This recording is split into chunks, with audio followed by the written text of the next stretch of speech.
there, guys, gals, ladies, and gentlemen. My name is Leipalarden, and you guys have likely read the title, you know what's going on.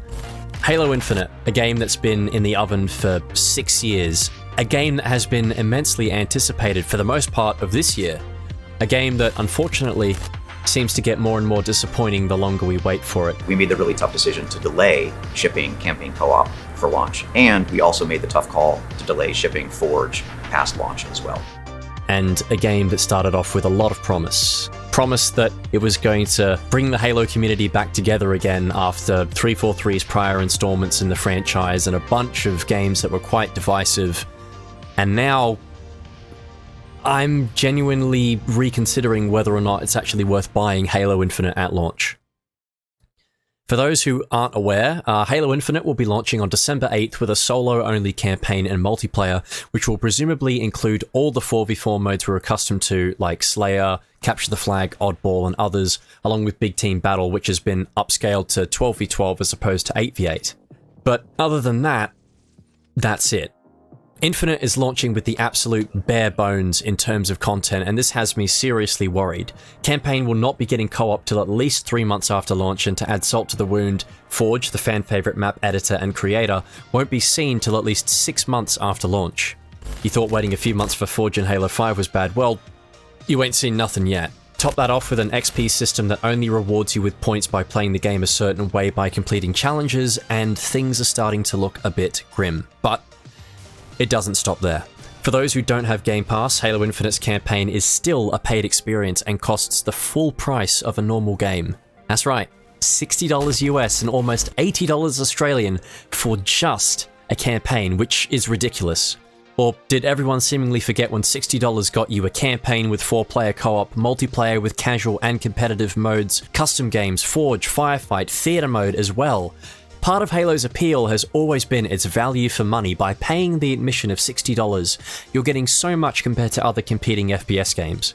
It's what made Halo so appealing for some people over the likes of Call of Duty and Battlefield, which had a campaign you'd maybe go through once that can only be played on your own, matchmaking, maybe a third mode like zombies or survival, and a janky theater mode, and that's about it. You might be starting to notice a pattern here of Halo Infinite not appealing to any group of players who play this game.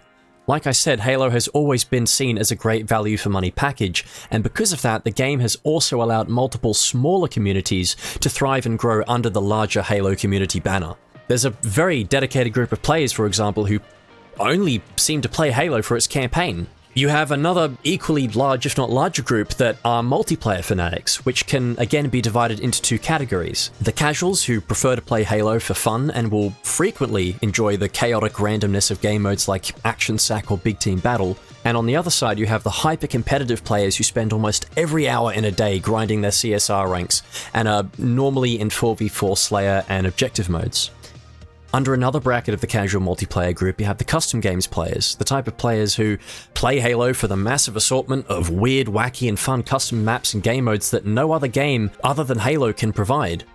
And tying into that again, you have the Forgers, the dedicated map makers and creators of the Halo community, who spend countless hours working away on Forge maps for people to enjoy for just a few hours at a time, and endlessly playtesting their maps and calibrating game modes to work in tandem with them. It's ridiculous.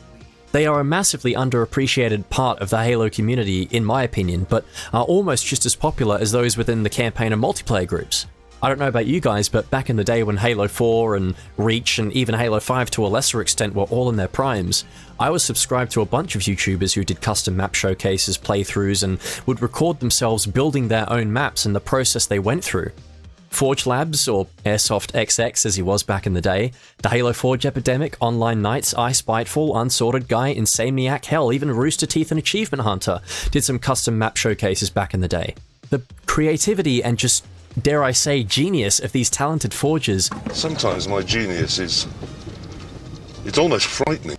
And creatives added longevity to Halo and replayability. When you've played through the campaign on all difficulties 100 times or done all the firefight maps, multiplayer has become stagnant and uninteresting. You could always party up with your mates or spam invites to the last few people who you were in a match-made game with and host a customs lobby. It was a way of making new friends, and every week there'd be some new map or game type that you'd want to try out with them. Customs, in many ways, saved Halo 5 from being forgotten about. It was the massively improved version of Forge that allowed the game to make a comeback and show the wider gaming community what this game's map editor could do. I mean, who would have thought we'd get a tower defense game mode in Halo with an endless horde of mantises? Whatever. An endless horde of giant mechs charging into your base. Who would have known that entire games like Among Us would have found their roots in game modes in Halo like Imposter and Clue? Custom games and a custom games browser adds countless hours of fun and more ways to play the game, and without it, I can't see Halo Infinite having a great deal of longevity within its early months. The Forge and Customs community has quite frankly been left in the dust. On the other hand, if you're someone who plays Halo for its campaign, why would you want to pay full price for that when you're paying the same for less? Historically, Halo installments, we've always had co-op campaigns. In fact, it was a massive selling point for some people, so much so that 343 went to the trouble of creating new cardboard cutout characters in Halo 5, just so there was an excuse for you to play with 3 other people. Come a long way together. A long way yet to go. Let's make a good job like we need to. And handle fools like we need to. And how long is this campaign set to be? We've seen 343 lie blatantly about the length of their campaigns before. Just look at Halo 5's marketing. So where is Infinite going to stand? Will it be the 30-plus hour semi-open world game that we're all hoping it will be? Because if it isn't, why would I want to pay full price for that when I can get 60-plus hours out of other open world and single-player games? I hate to say it, but Sony has been killing it with their single-player endeavors lately. What's to stop someone from buying a game like Horizon, Spider-Man, or God of War? Hell, even Cyberpunk has a decent amount of playtime out of it. Is there confirmed campaign mode DLC? You'd think a game that's supposed to last 10 years would have a follow-up story within that time frame. Will buying the game at full price now mean I don't have to pay for that DLC?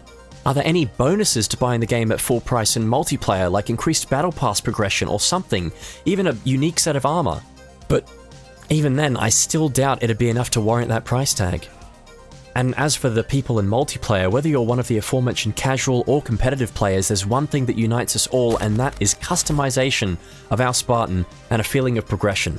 How long do you think people are going to want to grind away at this game when you earn XP so ridiculously slowly and through a means that not everyone is going to enjoy? Challenges should always be secondary to gameplay, not a core part of it that dictates whether you're going to progress or not.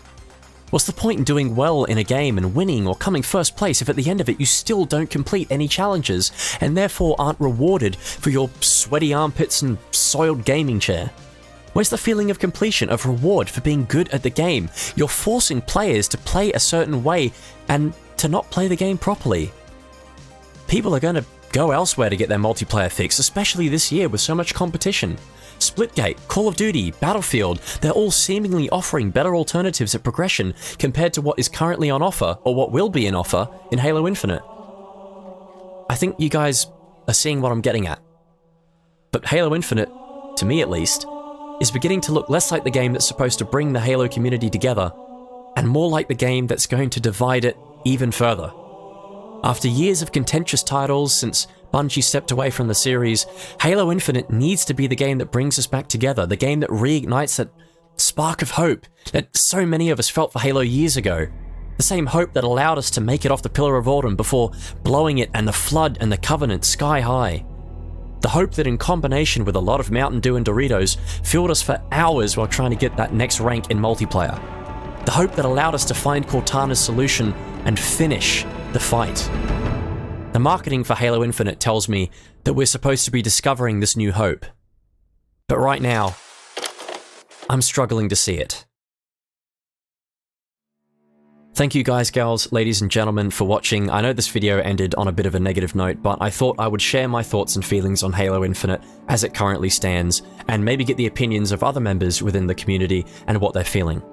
Ultimately, I think 343 have the chance to make this game great, and they're so close with just a few tweaks to some of the things I mentioned. The wait for co-op campaign and Forge won't be quite so painful. If you'd like to drop a like and a subscription, that would be massively appreciated, as I'm just starting out on this channel with a lot more in the pipeline. I'm keen to keep making content about Halo and other FPS games releasing soon, and if you want to see me hit some desks, and some noobs, I occasionally stream on Twitch, so you can catch me there too at twitch.tv/Leipoladen. So yeah, thank you guys, till next time.